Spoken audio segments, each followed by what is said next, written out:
Hello, welcome to the AppleInsider Podcast. I'm William Gallagher. Our sponsors this week are Fast Growing Trees and Notion. More about those later. And I'm joined by Wes Hilliard. Now, I could take this moment to point out that I'm coming to you from the UK, and so for reasons passing understanding, you now need to pay 10% more to get me. But instead of that, have a listen to this, please. You know, it's true. When something exceeds your ability to understand how it works, it sort of becomes magical. And that's exactly what the iPad is. It's hard to see how something so simple, so thin and so light could possibly be so capable. Johnny Ive, then Apple's chief designer, speaking about the very first iPad, which was released 15 years ago this week. Now, it's the iPad, it's special. Before we get to the news, and there is a lot of news this week, Wes, I do remember that launch, but I've always sort of, as much as I love iPads, you are iPad man.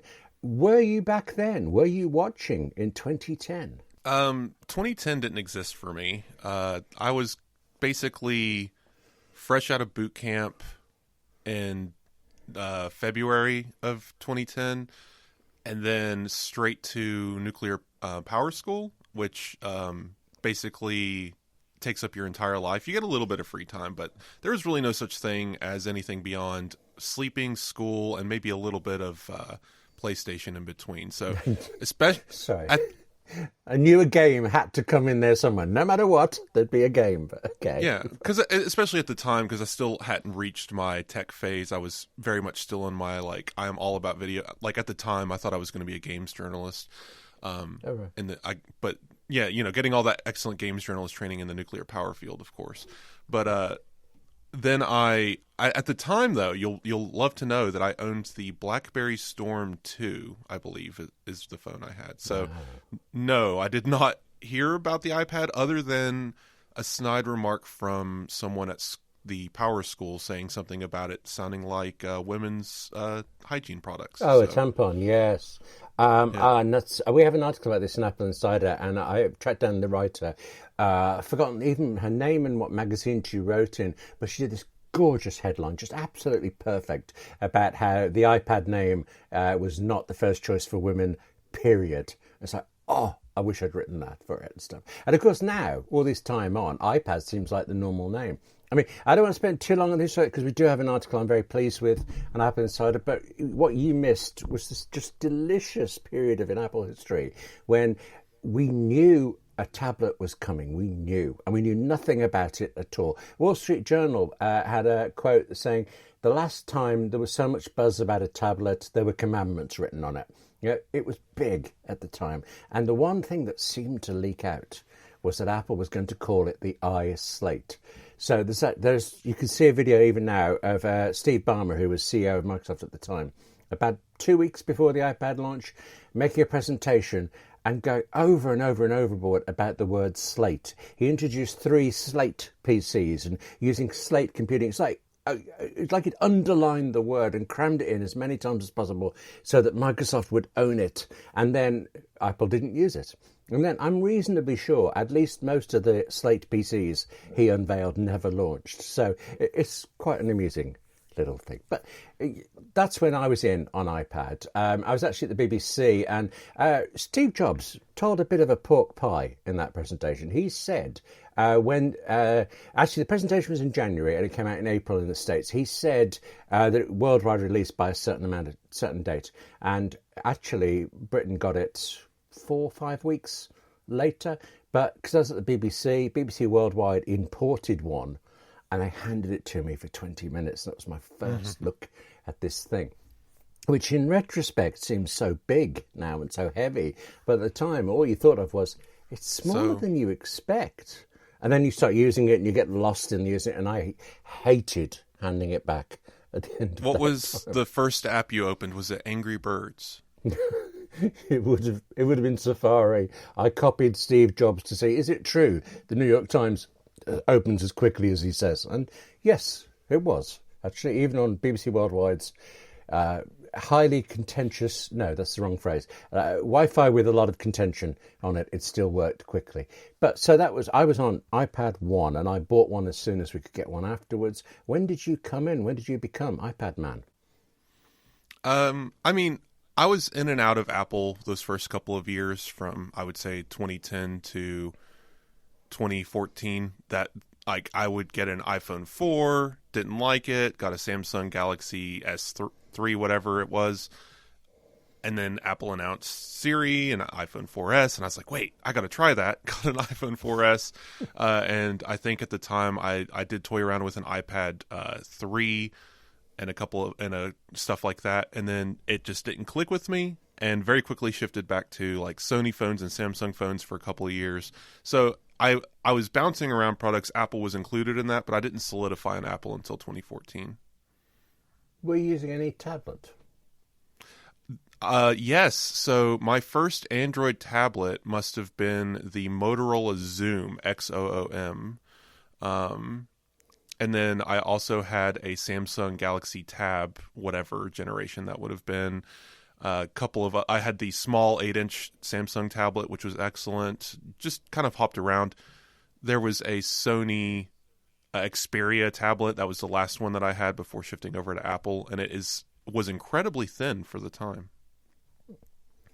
The thing I remember clearest about rivals to the iPad is I was driving somewhere, stuck in traffic for a bit, glanced up, and there was this billboard that actually made my head jolt because it was BlackBerry with their new tablet thing, their iPad killer. And the strapline in huge letters, all caps, was, yeah, should have waited. And I knew that it was BlackBerry who should have waited because they were releasing that tablet with most of it not working, with things like email wasn't available and things. It was like a fantastic piece of own goal marketing. And no, I don't even know what happened to the BlackBerry playbook, but it isn't around with us anymore, and the iPad is 15 years on. I will say, everyone who hasn't watched the BlackBerry movie should go watch it. It is excellent. And I will say I read the script. It was very good on the page as well. But, okay, really, I should find a link to these scripts when I mention them. But listen, back there, you said something about having briefly preferred Android. Is there any chance that was, in fact, an April Fool's joke? No, I was actually annoyingly one of those Google guys. Is like, why would you ever own an iPhone? You can't even customize it. Yeah, I was definitely real bad about it. But hey, a lot of people in their 20s are annoying. But you see why I was asking, though. Segueing into April Fool's jokes. I was briefly fooled by one. Were you? Was there anything actually any good this year? No, I didn't actually see that many. I don't know if it's just the feeds I follow, but I got a couple of emails from Waterfield Designs, which was they had a pretty funny one. And then, of course, D-Brand had their grass cases, which I think you can actually order, which were really funny.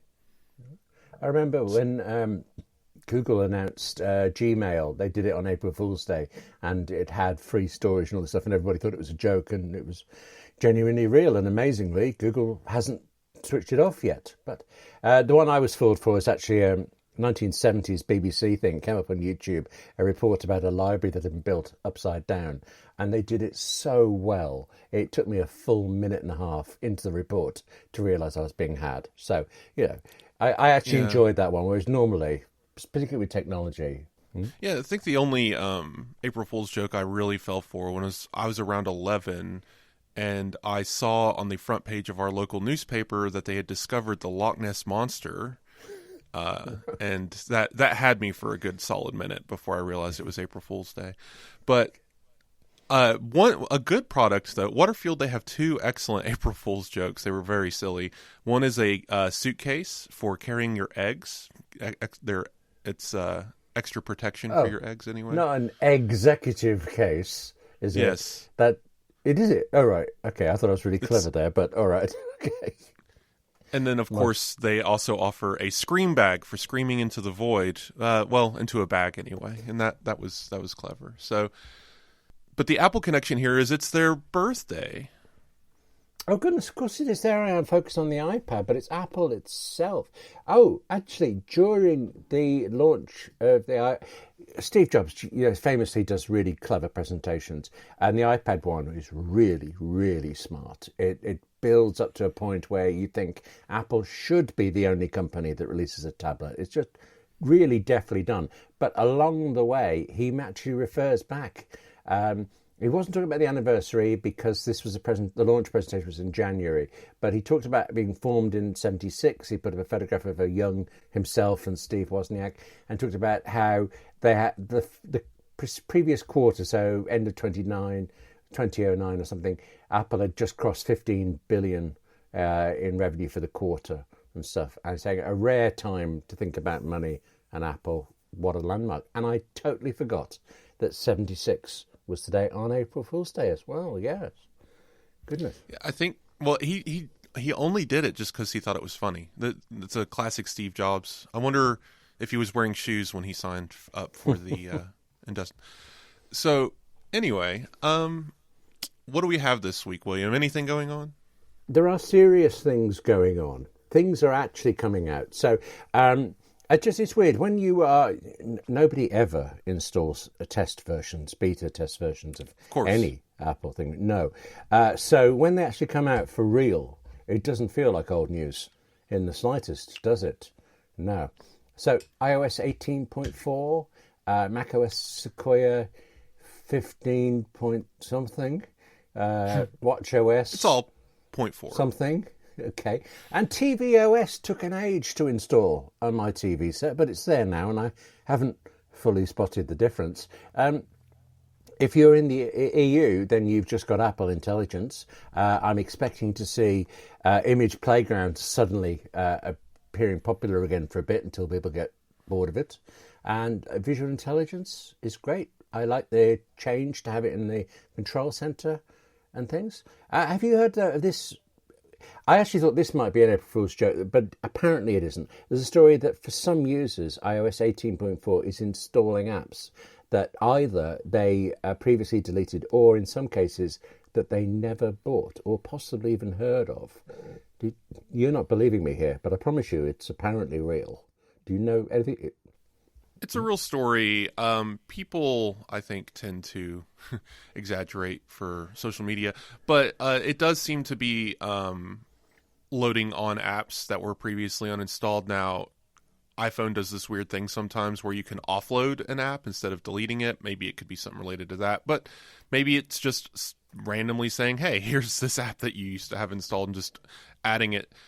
Some people are complaining, of course, that default Apple apps are appearing. I saw a couple of references to games. There were a few people who said, I've never had this app before, but they probably did and just forgot. But yes, this is just a bug, apparently. I don't think you'd forget buying an app called Mama's Kitchen or something. That's a positive choice to download a game to cook with. Thing. So I believed it, although I don't believe you when you say that people exaggerate for social media. And I was, in fact, distraught. I had to have therapy when I read this story. I was so... Yeah, okay, I'll take your point there a little bit. But actually, I am a little concerned about it because if you are wrong and that it isn't, that somehow people have forgotten, or there's this thing of, you can download a thing on one device and it will appear on another. Did they forget that they downloaded it on the other? It's not impossible. It doesn't seem to be the case. But if it is true that iOS 18.4 is putting these things back, then that sounds to me like not an iOS problem, but a database problem in the App Store. And that seems pretty big. It's not the first database problem they've had either. I heard a few takes, might have been from Alex Jones, friend of the show, who basically said, they're installing Chinese spyware as part of a deal, or is just utter nonsense. Like, this app came from China. I don't know. Whatever it is, it's pretty harmless. Just delete the app.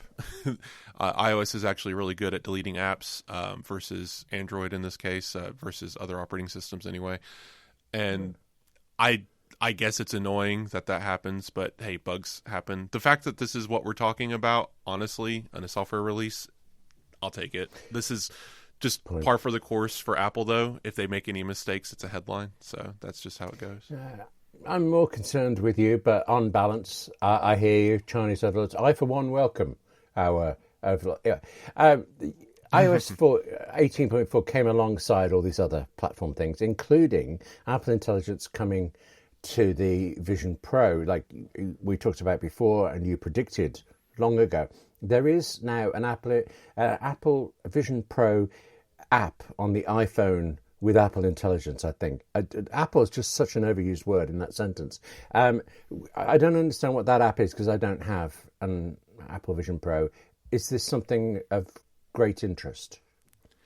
It's definitely interesting. I'm looking at it right now, and it's kind of this Chromeless UI, basically floating videos and photos that you scroll through. Almost like a sideways TikTok feed is the way I would describe it. And you can just swipe between photos people have taken on iPhone. Usually 3D content, spatial content. So right now I'm looking at a spatial photo of a rooster that is taken very close. It's very, very interesting. There's interviews, right?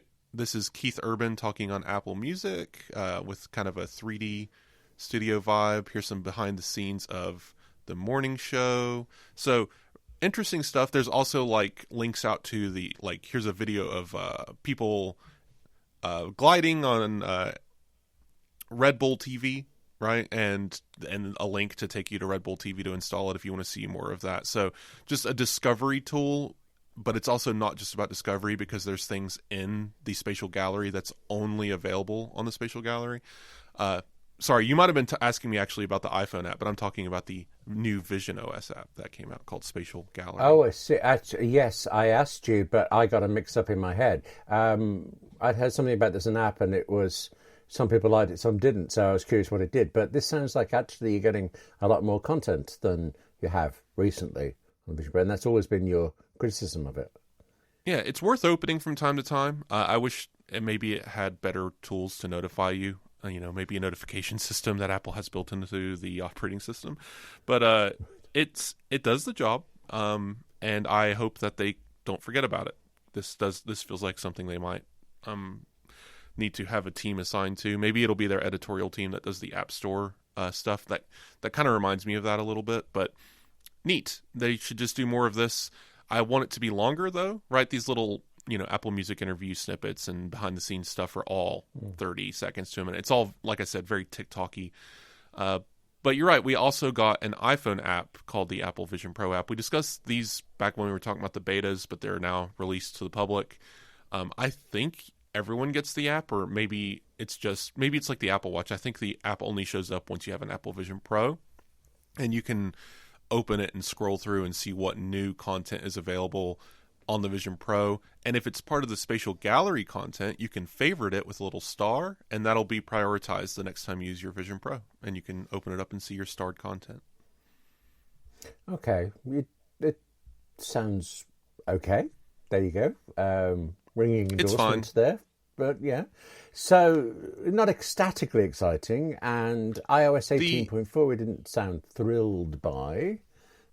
I was going to say the best feature for Vision Pro is the new guest mode function where someone else puts on the headset and then you get a card on your iPhone that says, hey, someone that isn't you put on your headset. Do you want to activate guest mode? And then you can control guest mode from your iPhone without ever, because originally you had to put on the headset, log in, go to Control Center, set up guest mode, take it off, remove your optical inserts, hand it to the other person. Then they put it on, then they can do guest mode, and hopefully still connect to your phone through AirPlay so you can see what they're seeing. So it was much more convoluted before, and now it's simply they put it on, and it's good to go.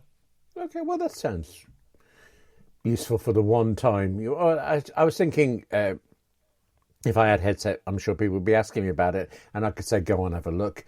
But perhaps if you have a partner, you can have one headset between two. I can see that making more sense. So, yeah. And your guest mode settings can be saved for 30 days. So when the person, if they live in your household, maybe you have a teenager, because you have to be over 13 to use this thing or your eyes will be messed up pretty bad.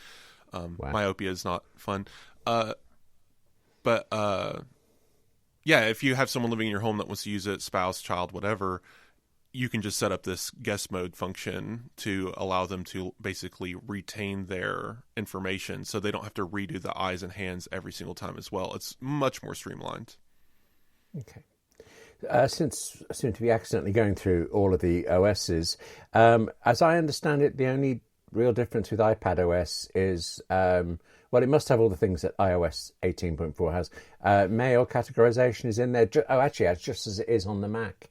Now, do you have feelings about mail categorization? Do you use Apple Mail?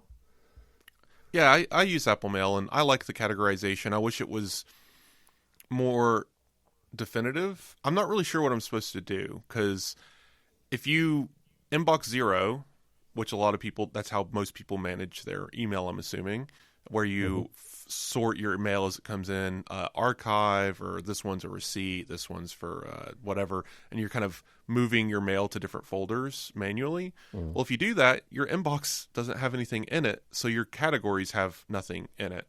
So does Apple expect people to just not do that anymore and just and then organize their mail automatically using this system? It's just a little bit of a oddity in my workflow, but every now and then when I see I have I open my email app, there's 50 new emails, then I go into the categories. Okay, this ones are the priorities. I know I need to probably pay special attention to that. Oh, here's 20 transactions because alerts or whatever that section's called for sales. It's an Amazon Prime Day thing, so I have 50 of these in here. I'm just going to select all and delete because none of those are going to be important to me. And then, so it helps with triage for sure. It's just I'm still not, other than triage, I'm not sure if the system is meant to be permanent, or am I supposed to be deleting my inbox? I just want Apple to tell us how they're using it, like how their engineers envisioned the user to use it. I think that's the problem with a lot of Apple features. I'm an inbox 0 kind of guy as well, and I have found I tend to leave the categories on everything, but it is just the three of us here, isn't it? There's a certain charity I work with in the UK where I was required to share a mailbox with. There were two of us doing the same job, okay, and in the end I begged for separate mailboxes because he would never delete anything, and I didn't know. Did that mean he hadn't read it yet? Was he doing it? Was I? And they have actually. I don't know how to say the names of this. Acme, let's call it Acme. It used to be Acme at this particular company, and they changed it. They made an Acme 1 and an Acme 2, and because I asked about it, I was Acme 1. And genuinely now within that charity, it's believed that Acme 1 is the senior position over Acme 2, purely because of the name of the box. So, I mean, obviously I'm fine with that. I don't think he's got to that email yet, so should be all right there. But more people than you think don't deal with their inboxes in any kind of methodical way. So I imagine it would help for them. My small problem with it is the red banner of unread messages. You have various options you can set it to be, but none of them seem to be quite what I need, and I can't quite fiddle that through. Yeah. I like having my mail notifications set to priority inbox only, and it does a really good job of that being the only one, because I only really need the priority inbox to be notifying me. I don't need to know when a bill comes in, because that bill's not due probably for 20 days anyway. I'll get to that email eventually. It's not like I only check my email once a month. I have seen other people's inboxes, and yes, they are a disaster, but I don't think categories help with that much, because then you just turn one infinite list into 5 infinite lists, and I'm not sure how much that helps anyone. But I still just, I don't know. I want there to be more, like, if a perfect world, William, how I would do it is I would have the same categories, but each category should have its own archive that appears as a folder. Like if you get to the bottom of the list, there's just a button that says archive. So if I'm in my priority and I've finished all of my email and it's inbox 0, or I have 3 emails, the 4th button should be archive under priority, archive under promotions. That way it's still organized in the archive as well. That would make more sense to my brain, because when you start removing things from this sorting, into your own file structure, it's the system's gone. It ceases to exist. So I don't know what Apple's goal is other than triage. I really like that line of yours there about an infinite list becoming 5 infinite lists, mostly because I've just been reading about the maths behind infinity and what is infinity plus infinity and all this. I love all this stuff. But, okay, email stuff, it's there, and if you don't care, it isn't, I suppose. So that's good. It's a feature it's there and it's promoted, but it's not kind of forced on you. I seem to remember when you first start, you get a very clear thing of, do you want to switch this off or not? So that's good. This episode is brought to you by Fast Growing Trees, the biggest online nursery in the US with more than 2 million customers and a selection of thousands upon thousands of plants, fruit trees, shrubs, everything. Fast Growing Trees makes it easy to order online and your plants are shipped directly to your door in just a few days. And along with their Alive and Thrive guarantee, they offer free plant consultation. You've got to like that Alive and Thrive guarantee. I mean, not just because of the reassurance I think it gives you, but also just the title, really.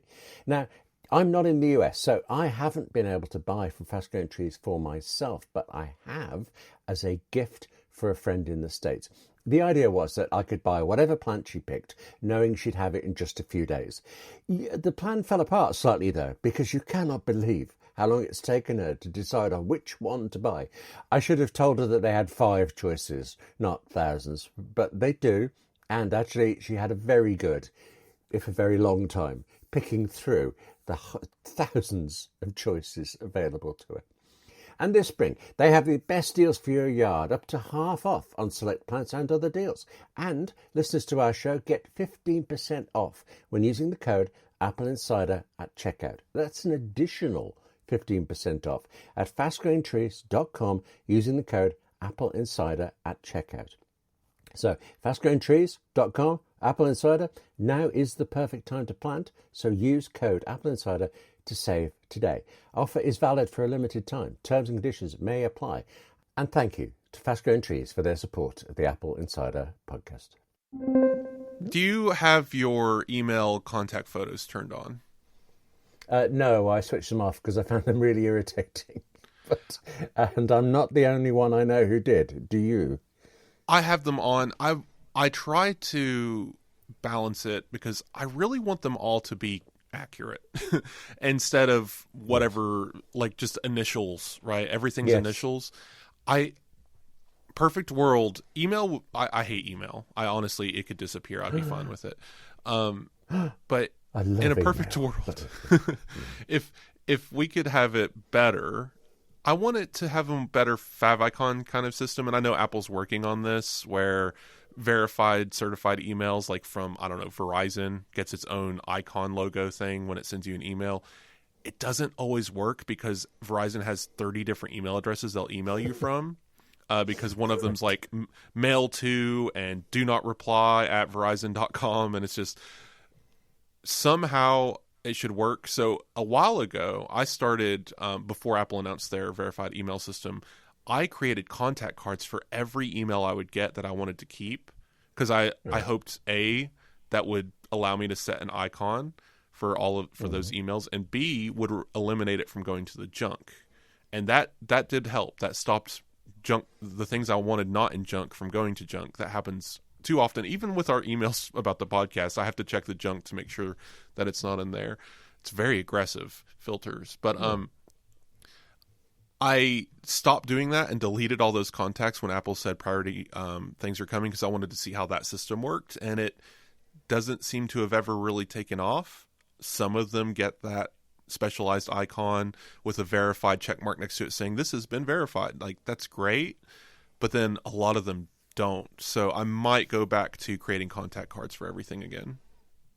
I'm reasonably sure I have never seen a verified email. I mean, I can understand I wouldn't get Verizon stuff in the UK, so maybe it's just a US thing so far, but I would have noticed it if I'd seen it. I'm bothered by contact photographs because I hate the initials in the grey square as well. But I don't like at the other end. A friend actually at that charity, Acme, or whatever it was, I phoned her and she was somewhat perturbed that her screen had my photograph on it when she'd never added that before because my friend had offered it to her. So I switched it off without thinking. And then later on, when it came in, I can't remember, it kind of came in with 18.4 because someone asked me about it about a month ago and I switched it off for them. So it must have come in at some point earlier for it. And they didn't like how much room it took up on their would have been iPhone 15 Pro screen. So, I mean, not as big as the Max, but still not very small. And they were disconcerted by how much they lost. I'm still hopeful we get I know we're not going to because this technically is the Mail redesign, but I really want a better GUI for this whole system. Just make it prettier. I don't know, do something flashy. I know third-party apps exist, but I also like how Apple handles it's such a contradiction, William. We could talk about it all day, but isn't there another operating system on the way? I hear this. Yes. Android 7.0. What would they call it? Lickable lollipop or something? No, I can't let you get away with this because on the one hand, you said you don't like Mail and about that, but also, actually, I really like Apple Mail. I would like it to give me a couple more controls. You mentioned there are many, many alternatives. One of the things that draws me to them, and then I come back for a bit when it starts crashing, is that you can swipe on a messaging inbox and send it straight to, say, OmniFocus, my to-do app of choice. I would like to be able to do that with Apple Mail. At the Mac, I've set up a keyboard shortcut that just chucks it in there and for it. But on the iPhone, to be able to just go triaging through would be nice. But other than that, Apple Mail is great. But you're right that something is coming, and you're right that Apple Mail is changing in it because iOS 18.5 is having a dramatic impact on Mail by moving 2 buttons around. Do you know all about this, or should I let you down gently? I think it's just you get the option to turn off the contact photos from a right-click option. Yeah.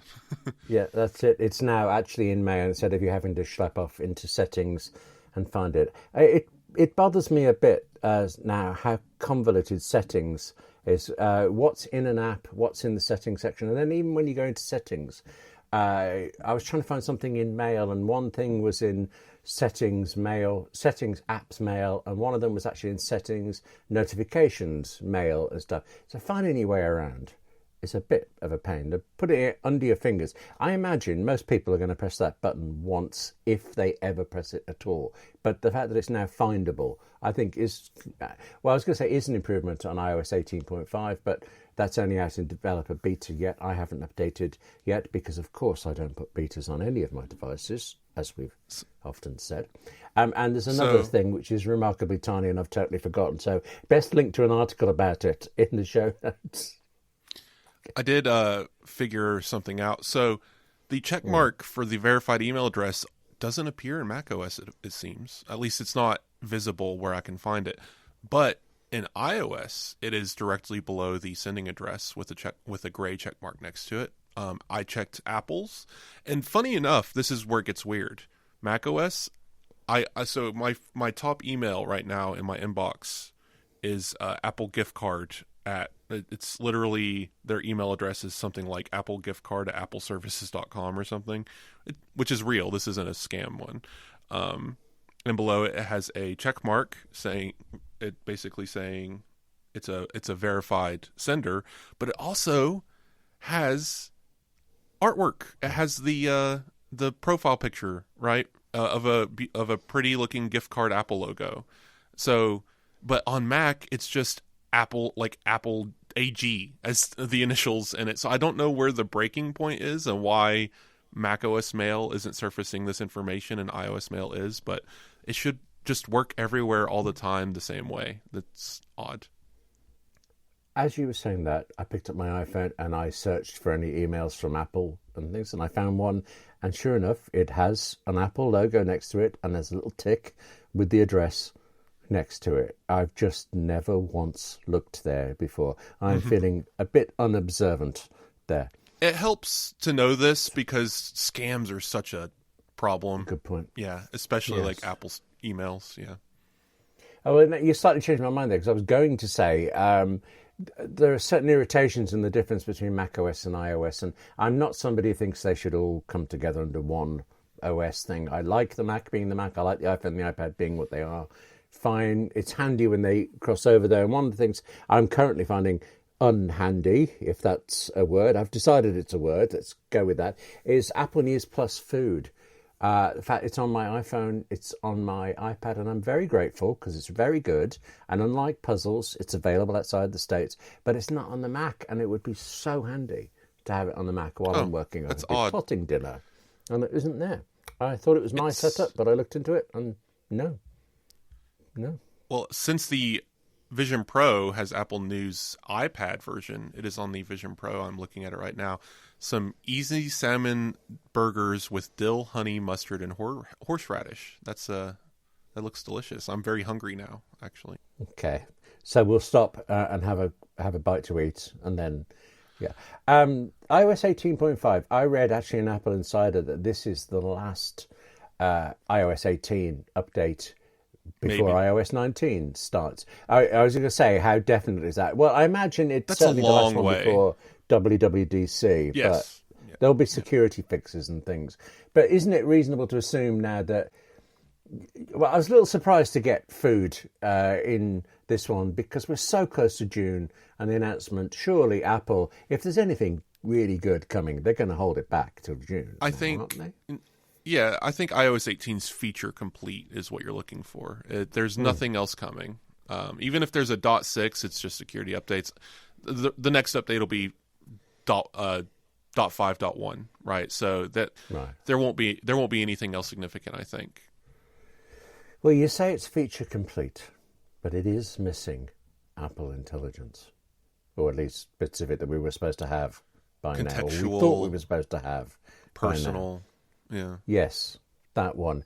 But, okay, we're still waiting for that. However, this week we learned it's at least likely that we are also waiting for other AI things. And I know you know about this. This is the health app stuff.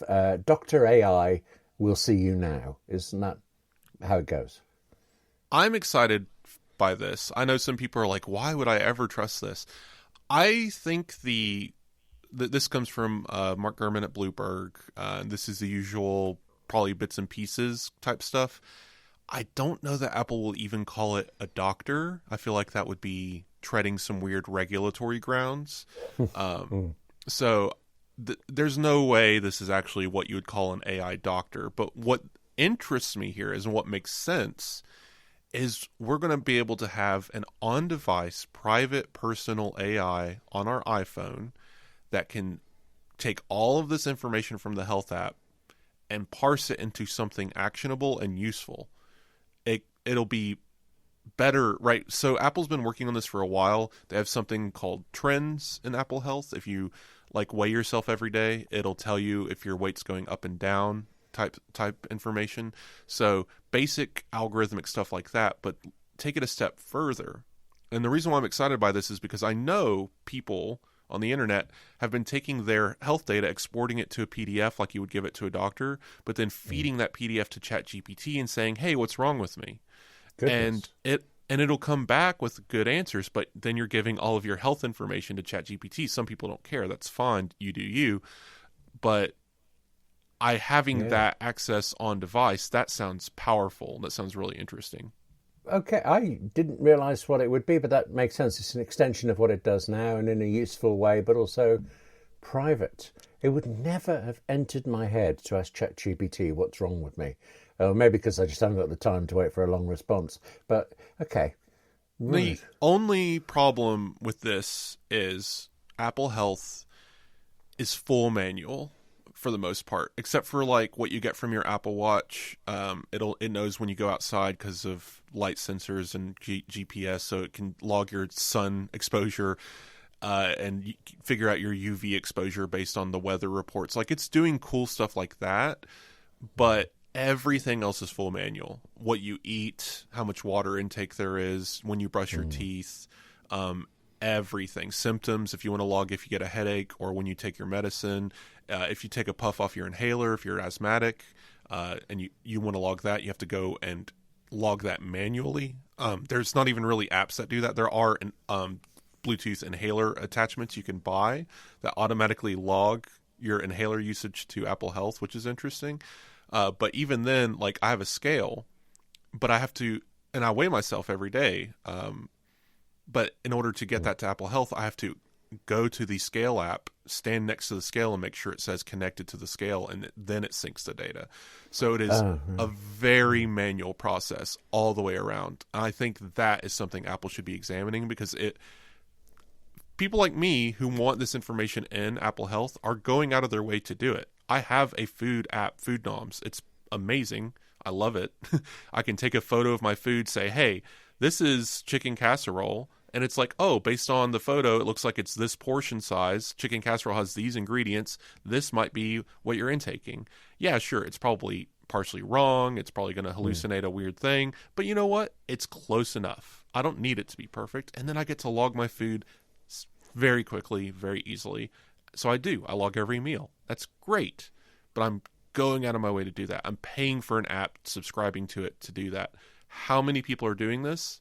So how much data is Health going to actually have access to, and how useful is it going to be to the average user? I had believed that, I thought it was Withings had a smart scale that automatically fed data into Health, because I remember thinking it can look at my weight and I don't have to, and that quite appealed a little bit. But you're saying that there is a Withings app, so I would perhaps have to transfer it. Yeah, okay, so face that news every day.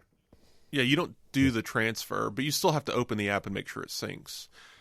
My smart toothbrush, annoyingly, I have to open the Quip app, tap on sync, and make sure it syncs from the toothbrush. So it's a even further down process that I have to make sure happens every time. So I've made this argument on the show before. I still think Apple should be working on better APIs and systems for third parties. There's no reason why my Quip toothbrush shouldn't just automatically sync to Apple Health, or maybe there needs to be better background fetching processes, right? Have a Bluetooth API system so the phone can Bluetooth low energy grab data from devices as I'm walking around my home automatically, in the background. Sure, there's a security problem there, but you can solve that. I don't doubt Apple could solve that. So there just needs to be a better passive way. The food stuff, and I have a smart water bottle, right? So I refill it, and as I drink it, it knows that the water level's going down. So it says, you've drank this much water. It's very straightforward. Great. But then people who don't have smart water bottles who want to log their liquids have to download an app, or you can go into Health and manually enter, I just drank 8 ounces of water. It's a very long process, though. If you go through Apple Health, you have to go to Apple Health, find the water metric, go to the plus button, and then enter it in manually, typing on the keyboard, and then hit enter. It's just such a thing, right? There's no GUI, really. It's very, very manual. So the whole thing should be revamped, I think. And maybe this is where it gets in danger of Sherlocking, like Food Noms. Apple could very easily just completely Sherlock Food Noms and have image recognition in the Apple Health app that logs food for you as you take your photos of food. I would just like to take a brief moment to just step back and think we live in a world with smart toothbrushes. This episode is brought to you by Notion. You've heard of Notion. I imagine you've only heard great things about Notion, but if you haven't actually tried it yourself yet, you must let me explain that it's an app and a service that you write in, you save notes, you have documents, you organize your work. Notion combines your notes, documents, and projects into one space that is simple and beautifully designed. Now, if you've been using Apple devices for long enough, this might ring a bell. This is what used to be called an everything bucket. It was never really a brilliant term, but it kind of did the job. It kind of gave you the idea of what something did. But then Notion came along, and it does so much more than previous apps. And that's not just in how much or what you can store or write in it, but also how it can be this everything bucket for both you and your colleagues or friends. Now, you can use it all by yourself. You can use it by yourself very well. But now you can also work with your whole team in Notion. Plus, the fully integrated Notion AI helps you work faster, write better, and think bigger, doing tasks that would normally take you hours in just seconds. And that is you and everyone in your team, especially as you, when you've all built up a collection of documents, you can just ask Notion questions about them and immediately get the answers that you'd otherwise have to spend such a lot of time reading through everything all over again. Even when you're in a team, though, each person's Notion is different. You fit it to your needs. You use the features that help you and you ignore the rest. It all contributes to making Notion this deeply personal app and service, which you can also choose to share with colleagues. Don't take my word for any of this. Just go find out for yourself. Try Notion for free when you go to notion.com/AppleInsider. It's all lowercase letters. Notion.com/AppleInsider to try the powerful, easy to use Notion AI today. And when you use our link, you're supporting our show. Notion.com/AppleInsider. And thanks to Notion for supporting the Apple Insider podcast. It's important, William. You brush your teeth twice a day. No, this is what's really cool about mine. I'll tell you. I'm going to sell you on it. All right. Do you just go and pretend this is an infomercial from like the mid 2000s where everything's just breaking around you and you don't know what you're doing until you buy the sponge, right? I love it. So it's same idea. You have no idea what you're doing. You're just glubbing a bunch of toothpaste on your brush and just jabbing it around in there. You no idea what you're doing. But if you have a smart toothbrush, what the Quip toothbrush does is I turn it on and it automatically runs for 2 minutes. So it doesn't turn off until the 2 minutes are up and you start brushing. But what's intelligent is you brush per quadrant, right? So you have your mouth has 4 quadrants, top, bottom, left, right. And it buzzes. It does a little buzz pattern when it's time to switch quadrants. So you get 30 seconds on each side. And then in the app, it'll tell you if you're favoring one part over the other. And the latest model will even beep at you if you're brushing too hard and potentially damaging your teeth and gums. There you go. Smart toothbrush. Okay. In exchange, I would like to offer you information that unfortunately I'm now suddenly unsure of. Yesterday, I was told about how toothpaste is put in those tubes and that it is so fast your eye can't see how many tubes go by. And I think it was 1,000 tubes a second, but it might be 1,000 a minute, which suddenly seems practical. It's a lot. There are billions of toothpaste tubes out there, so why shouldn't there be a whole industry? It's like, okay, I'm not sold, but I can understand being sold on it. So yeah, okay. It's just useful. I mean, a lot of this stuff is extra. I don't need a smart water bottle. I just need to drink more water. But having a bottle that glows bright colors and says, "Hey, you haven't drank water in the last 15 minutes. Maybe it's time to take a sip." Yeah, it gamifies it. Oh, no, hang on. You did not mention glowing lights before. I'm in. Right, where do I get this smart bottle? That sounds sort of ominously alien threat. I want that. Where's the smart bottle? Where do I get it? Send me a link, put it in the show notes, anything. I'm having that. Okay. Toothbrush, it's really fun. I'll stick with mine. But that one, glowing. Go ahead. I was going to say, I saw a CES guy, they tried to do a smart fork that counted how many times you picked up the fork and would yell at you if you ate too much. I don't know. That's stupid, but like, right. I just really think... voice control is the next step for that, because you could pick it up and you could say fork on, and then when you were done, you could say something else, couldn't you? I'd be up for that. Yeah. We're designing this product live on the show. Someone needs to build this. It's a smart fork that when you scoop it up, it weighs how much the food is. And then as you're putting it in your mouth, you whisper to it what it is, like spaghetti, spaghetti, spaghetti. And there you go. It logs how many calories you're getting. Okay. It's a fine line here, but I think we are on 2 different tracks. You are actually product designing and I'm...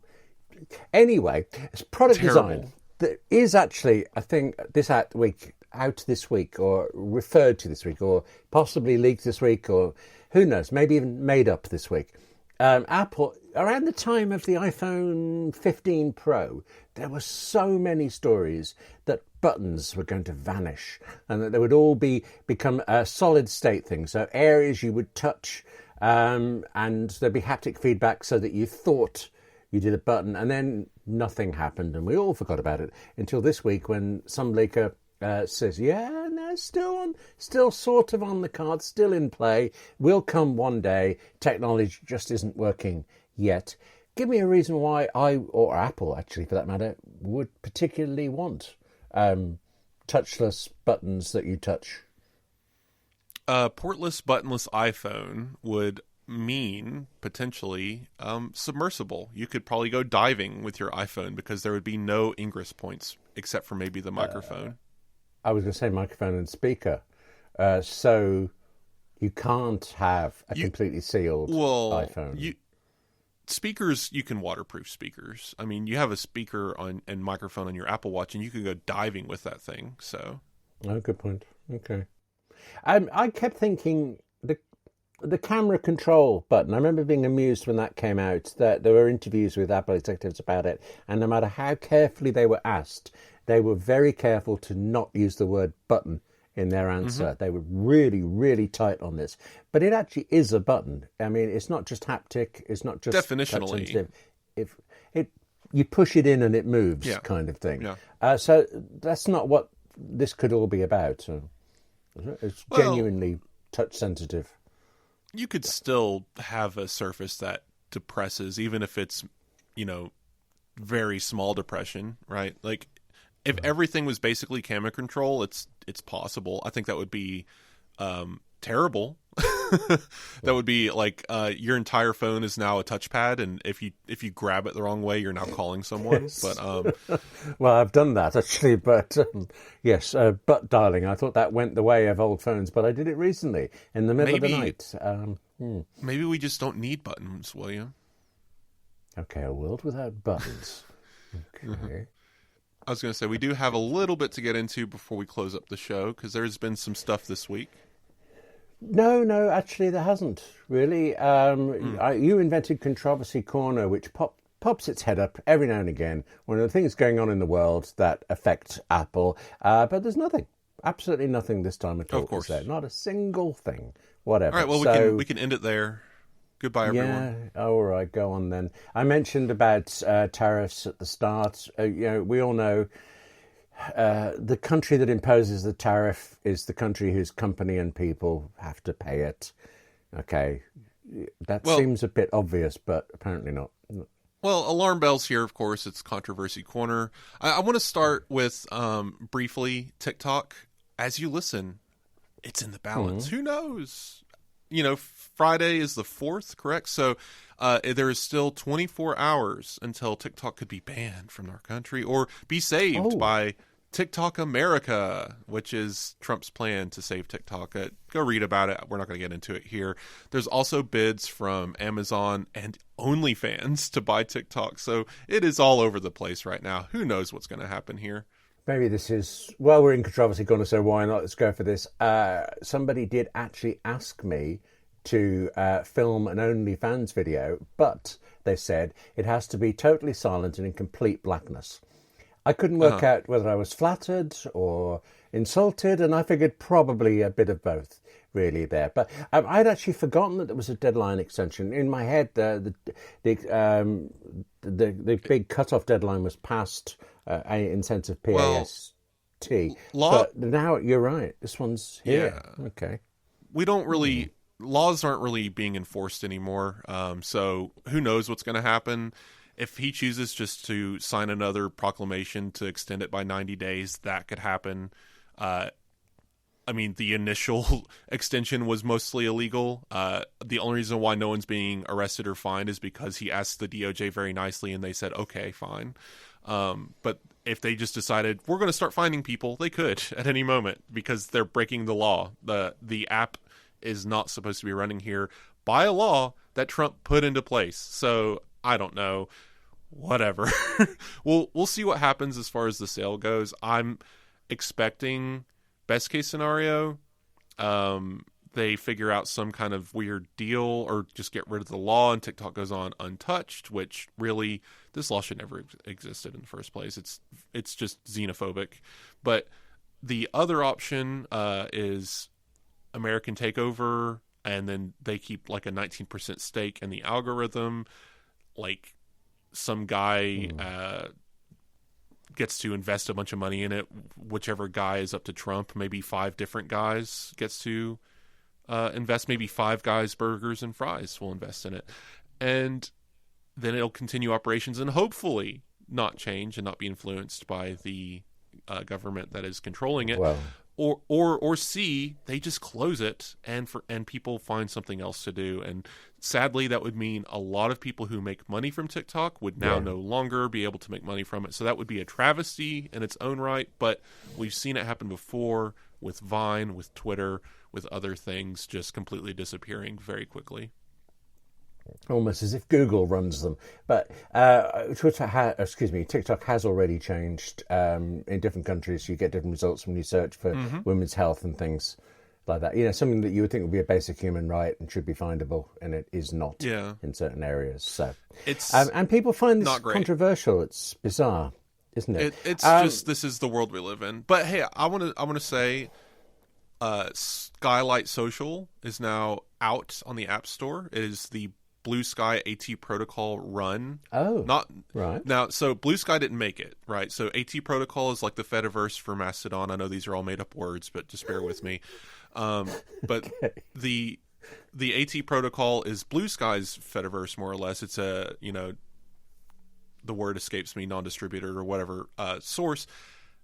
Blue Sky didn't build this. A developer built Skylight using the AT Protocol, so if you have a Blue Sky account, you can sign into it, but it isn't Blue Sky. I know it's confusing. Mark Cuban has invested in Skylight. So this is on the way to being the Blue Sky TikTok alternative. And in the first day, they had something like 55,000 app downloads. So like accounts created, and not created because, again, you don't create an account. You sign in with your Blue Sky account or alternative address. Really interesting. If you're worried about TikTok going away and you like that kind of content, check out Skylight Social. That's my recommendation. I am very conscious that whenever we do this, I have a little store of questions that I think during the week, Wes will know that, I'll ask him. And it's like purely in my own personal interest. This, I was trying to avoid it, but you've just put something in I've got to ask. Fediverse. It's like the federal government universe. Am I Federated. Completely? Federated. Yeah, Federated Universe. All right, okay. The Federated Union of Social Media nonsense. I don't know, but it's federated. Basically, Mastodon, the whole idea is that they would be able to build, the word I was looking for is decentralized. They'd be able to build a decentralized social network that no one owns, that no one can own.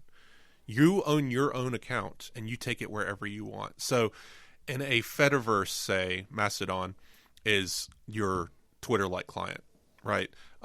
There's Lemmy, which is basically Reddit, but you sign into Lemmy using your Fediverse login. There's also a Fediverse YouTube client, which I guess exists and people use, but doesn't have it is not YouTube. It doesn't have as many videos, but they're trying.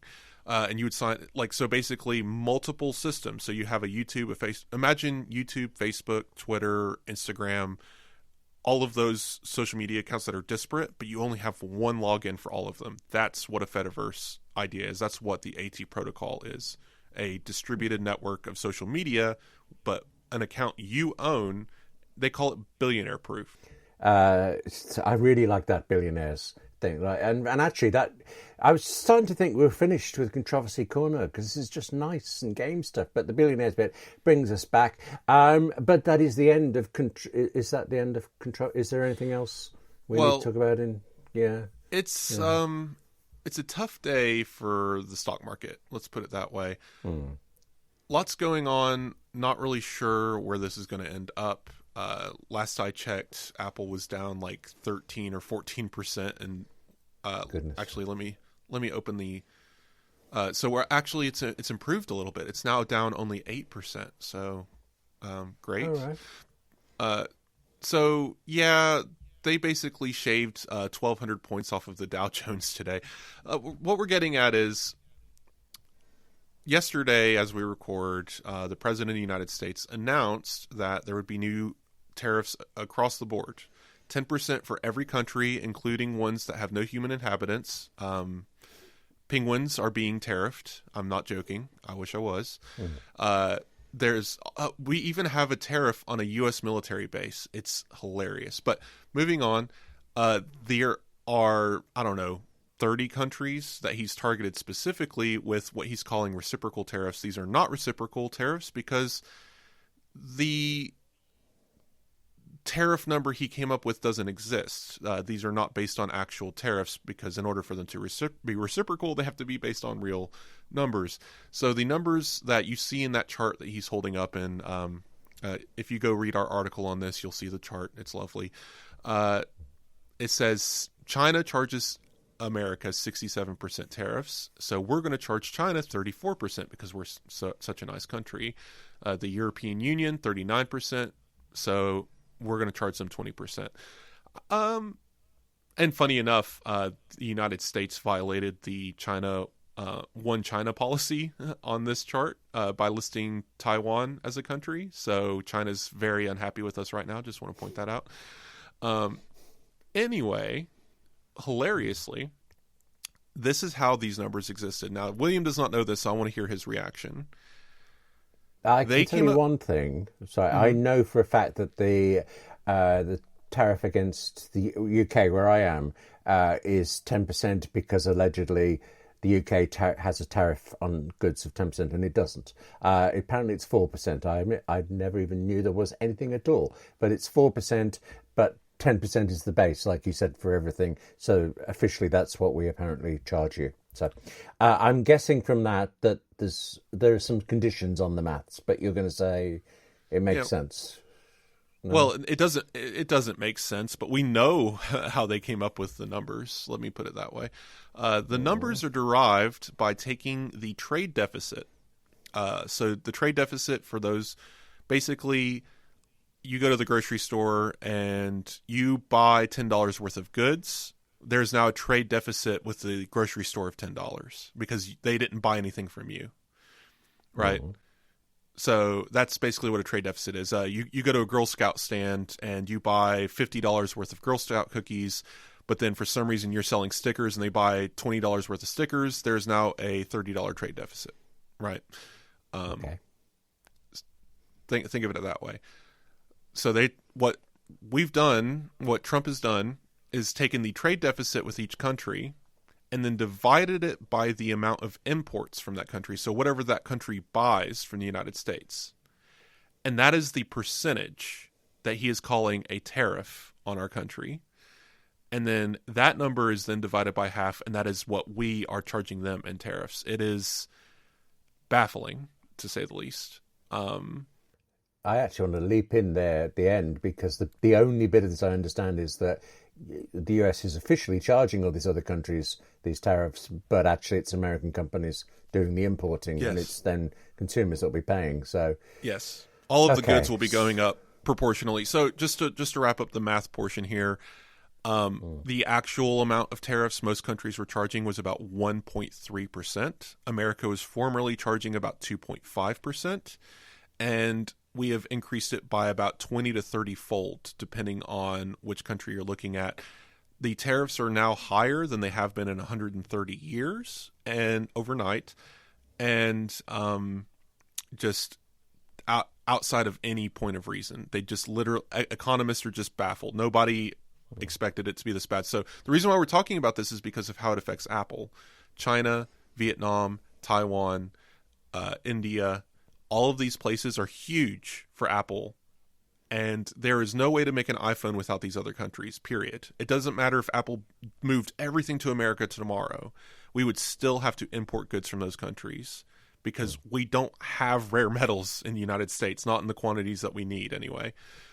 So no matter what, you as a business are paying more for goods, are paying more to be bringing your goods to this country, and it will affect prices. Apple, according to a report from Ming-Chi Kuo, could eat the cost and lose about 10% of their margin. I don't think they're going to do that. So the chances are we're going to see iPhones raise between 10 and 15% in price at a minimum. Actually, it's worth noting that iPhone prices have stayed the same for quite a lot of years. And actually, at one point, Apple even made a point of saying that in the presentation. And I was slightly annoyed by that at the time because it's true in America, but it isn't everywhere else. They were raised here. So they will raise prices Anyway, I think because this is about Apple and the impact on Apple, and I'm thinking there's somebody in Apple right now, in Apple Park, with the most incredibly complicated spreadsheet listing what happens is because a processor made in Arizona, that shouldn't have any tariffs, but apparently, at least at the moment, all of those processors are sent back to Taiwan for the last stage, so then they're imported, so they must be in. But the processors made in Arizona are made with materials imported from overseas. Even worse. Yeah, we can't make processors in America. We don't have the metal. So you go through all of that. You end up with a processor that's in Taiwan. It gets sent to, say, Vietnam to be put inside an iPad, and then the iPad comes to the States. Does Apple have to pay the Vietnam tariff and the Taiwan tariff and all the other components of it, or is it the last point of origin it pays for? Last point of origin. So if it doesn't matter how it bounces around, it's just now if they import goods so this is what's crazy. If they pay for the materials in the Arizona plant to be imported to Arizona's plant, they pay the tariffs. Then they build the chips and they mail it overseas. And they build their phones and they bring it back, and then they're paying the tariffs from whatever country it comes from where it was assembled. So theoretically, Apple could save a few bucks if they can start building a few components here, final assembly in America. But again, you would still have to import most of everything to America first. There's no avoiding the tariffs, is what I'm saying. There is literally zero. And before anyone writes in, Trump already said in the speech there are no exemptions. Period. A moment of levity to end Controversy Corner. I hope it's levity. The famous British DJ comedian Kenny Everett had a sketch once that had a tank, and on the tank there was this little sign saying "Made in Britain." At the time it happened, that was a big thing of buying UK British products and stuff. And it came out that the only thing actually made in Britain on that tank was the sign. So it was true. Funny. But, okay.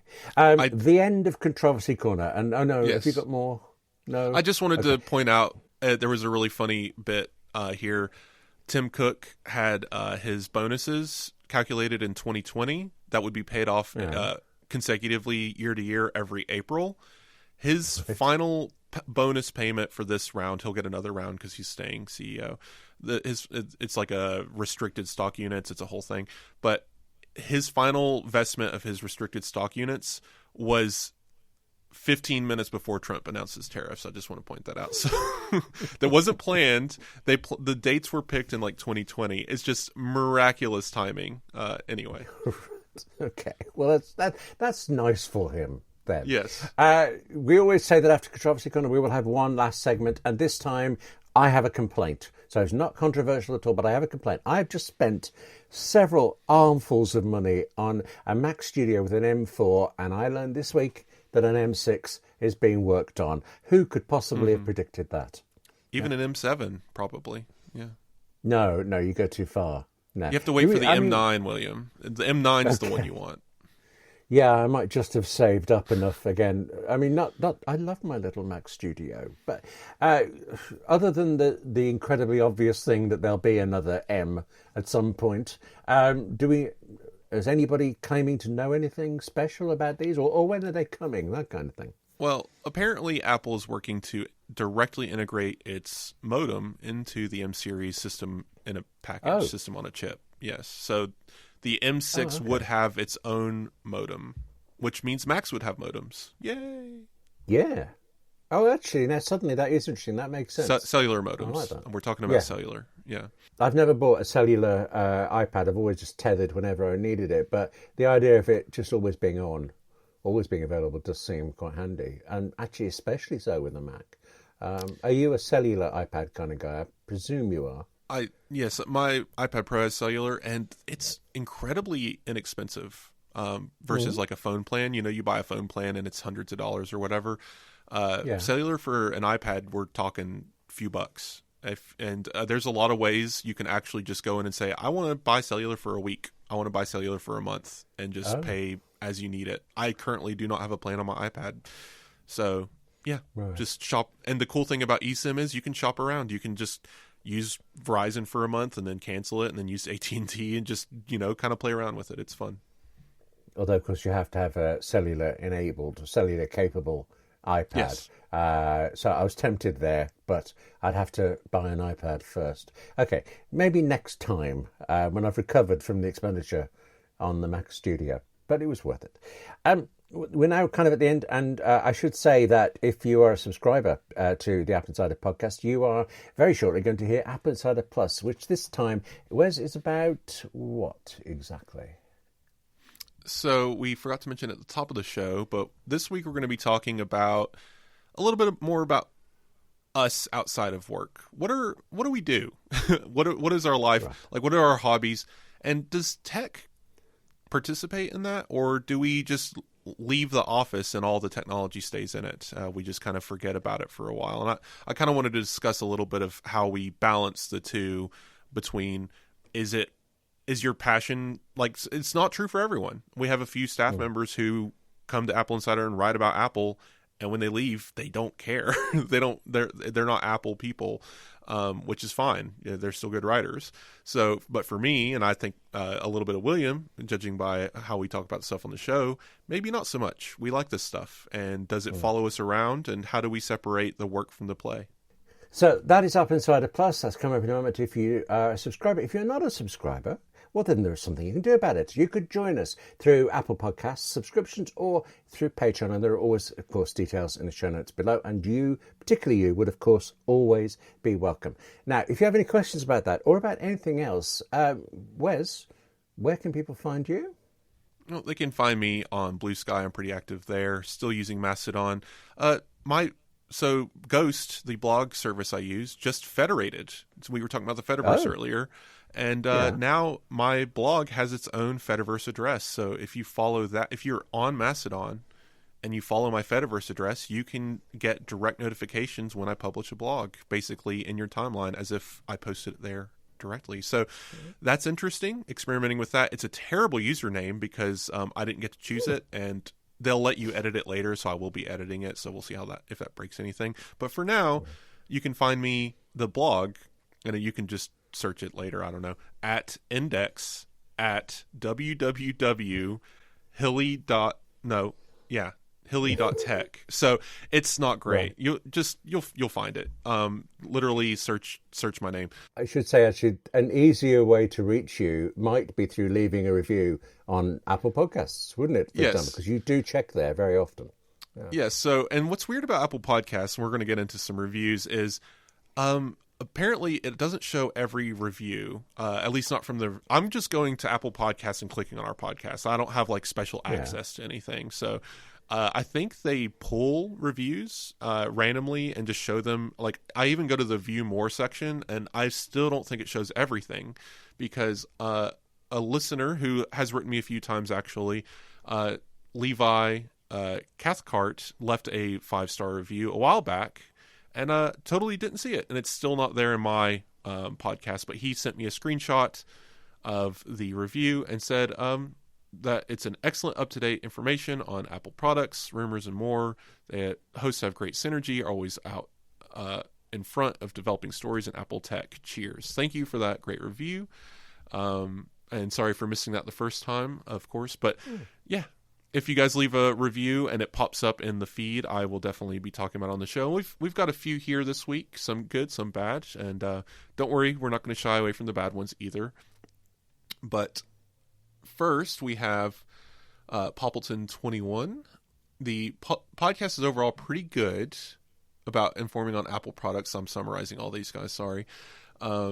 They listen weekly, but they think my comment on that the U.S. is not safe to travel in is a bit extreme. I agree that it's extreme, but it is an extreme situation, guys. That's me talking now. Now going back to the review, I do, however, think it's important to discuss regulation and laws related to Apple. Overall, a really good podcast, and I definitely will still be listening. Thanks for the review, and of course, yes, we don't try to dip too much into what you'd call extremes here. We want to discuss. We will insert our opinions and discuss things as needed. This one, though, not really an opinion, especially when I made that comment. There was a lot of stories about just regular visa visitors being arrested and detained for no reason. And I know this isn't Controversy Corner, so I'm not going to get into details, but more has happened since, and it is it's a scary time. And I do wonder, now that we have Apple WWDC invites, if Apple will ever directly talk about that, or if they're just going to hope that nothing weird happens. I think we'll be fine. I think WWDC visitors will be fine, but that doesn't mean that this still isn't a scary concept, because, again, those other people didn't do anything wrong either. But moving on, William, did you have anything else? No, I'm conscious. I'm thinking about the thing you said of the reviews are not surfacing on Apple Podcasts. I think that's dreadful, because I go in, I look, I assumed I was seeing them all. How about you do sort of Apple-style notification bit and summarize some of the bad ones so that they turn out to be good? Yeah, you could do that. Yeah, okay.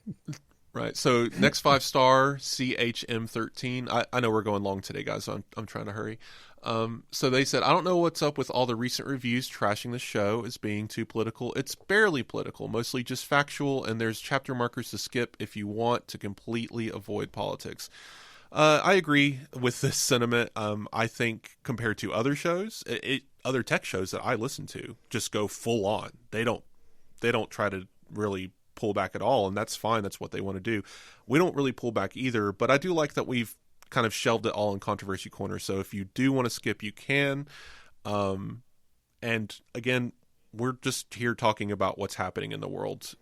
Your opinion on it doesn't change the fact that it's happening. So I just want to point that out. Thank you for that review. And we're going to continue talking about this stuff. Don't worry, guys. This one's another good one. I enjoyed this. DDoS Send, you have reviewed before. I guess you can edit reviews, William. I didn't know this. So he's edited his review. I didn't know that. So they've apparently been a listener for a while and continue to listen to us. So thank you for listening despite the multiple 1-star reviews. Imagine being an adult and continue to bring up Pokemon card references. Grow up, Wes. Well, the Pokemon card reference was trying to describe Chrome, and I assumed most people had seen a playing card, even if it wasn't a Pokemon card, and I thought it was a pretty good example. Maybe next time I'll think of a better way to talk about glass over surfaces, maybe a laminated ID, but Pokemon cards is just what came to mind because, believe it or not, adults still collect them. I have a small collection, not really as big as some people's, but Pokemon's a pretty big thing, especially for people in my age group, so I'm not sure really what the animosity is there. But actually, I've got to chip in there because when you gave that example, I was ready to give an example, which is of a baseball card that was in the pilot episode of Leverage, and I think mine was more obscure than yours, so you went with the one people would understand. Although, Leverage pilot, fantastic. Okay. All right, and finally, we got a long one here from the name, funny enough, Looking for Another Podcast. They also left a review before. I don't know why their name would be this, unless they're always looking for another podcast, but which I guess, fine, go for you.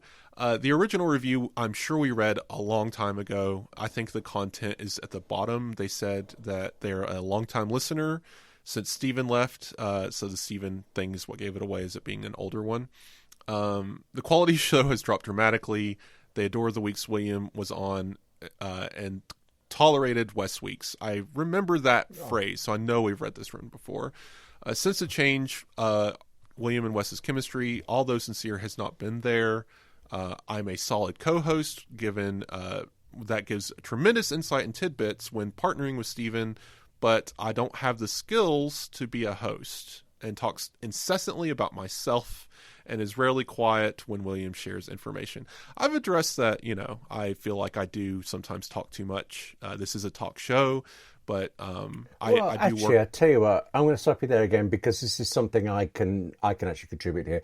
Because away from the show, you have very often expressed concerns to me about your allegedly talking more than me. And I edit the show in the most. I am very conscious of how much I talk, and I don't think there's that difference. I'm just also very conscious of the fact that I kind of enjoy this opportunity to ask you questions, so which is a bit unfair of me.